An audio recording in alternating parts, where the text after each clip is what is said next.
जवनिया भगिल बदारू अरे जवनिया भगिल बदारू इधर आ जाए केहू पिए वाला बाका मस्ती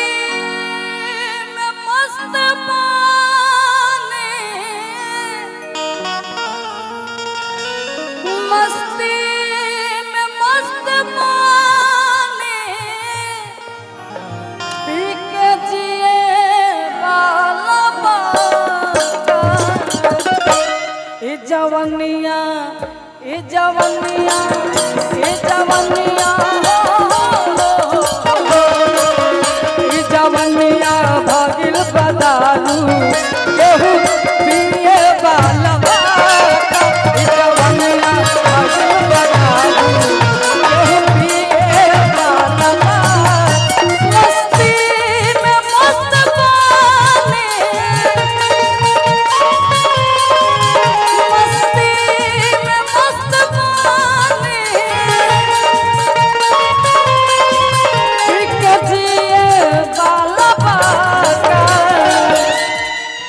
जवनिया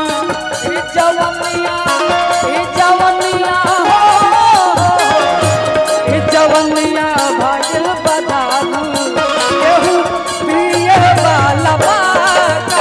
जवनिया भगिल बदारू केहू पिए वाला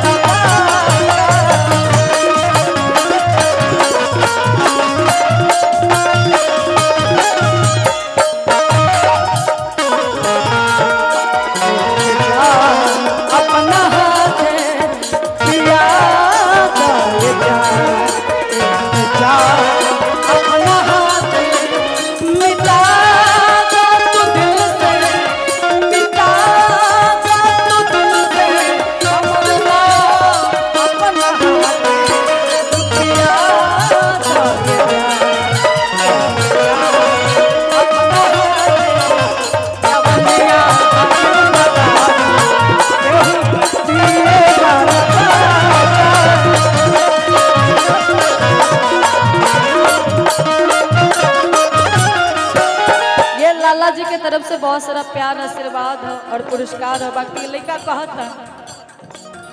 और बड़े सुंदर भाव में बताओ कहता का मस्ती में मस्त बाने मस्ती में मस्त बाने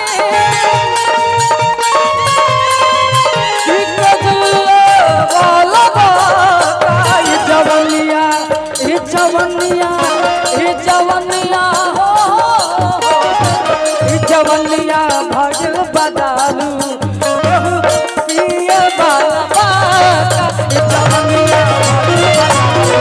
केहू पिए वाला बाका जवनिया भगिल बदारू केहू पिए वाला बाका। छोटा सा लाइन था आप सब लोग के बीच में, बाकी चलेंगे सैड सॉन्ग।